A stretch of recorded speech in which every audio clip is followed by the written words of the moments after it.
Real estate is a heterogeneous asset class that's linked to underlying economic growth drivers supported by contractual cash flows.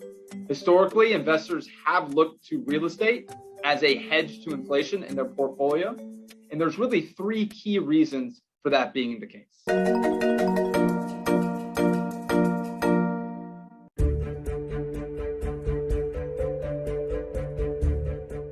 Historically, real estate has provided a higher level of correlation to inflation than other asset classes. Now, when you think about correlation, all it's really saying is, are those components moving in the same direction? So as inflation is moving higher, are real estate returns moving higher as well? Historically, real estate has provided a 0.4 correlation to inflation. This is significantly higher than what you see in stocks at 0.04 or bonds at a negative 0.08. Now, just as important is that as the level of inflation increases, the level of correlation to real estate also increases. Now, why is this important? As an investor, I care the most about protecting my portfolio in periods of high inflation. And real estate has historically shown to do a very good job during those periods.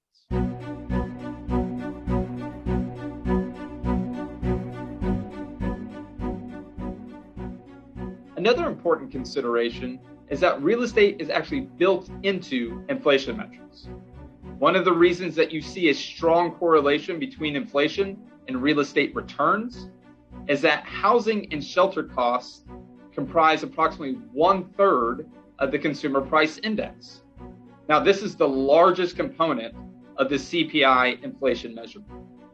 Thus, as CPI is increasing due to increasing levels of rent, myself as a real estate investor is able to capture that uplift in underlying property cash flows, which also actually helps protect against valuation declines on my underlying asset base.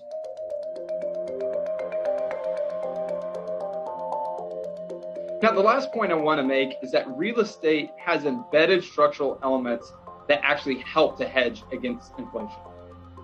And what that really means as a residential investor is that my average lease term is approximately 1 year. I stagger those leases throughout the year. So each month, I'm getting to roll that level of lease payment higher than where it was last year due to inflation. Now, within the commercial aspect, so generally talking about office or retail, yes, those leases are generally longer in nature, but I still stagger them at the property level, allowing me to capture that uplift and underlying cash flow. And then last, the construction cost input are generally rising when you see high periods of inflation. Now, what this means is it's more expensive for me to construct a new building. So this directly benefits existing property because that high inflationary environment is limiting the total amount of competition in the market.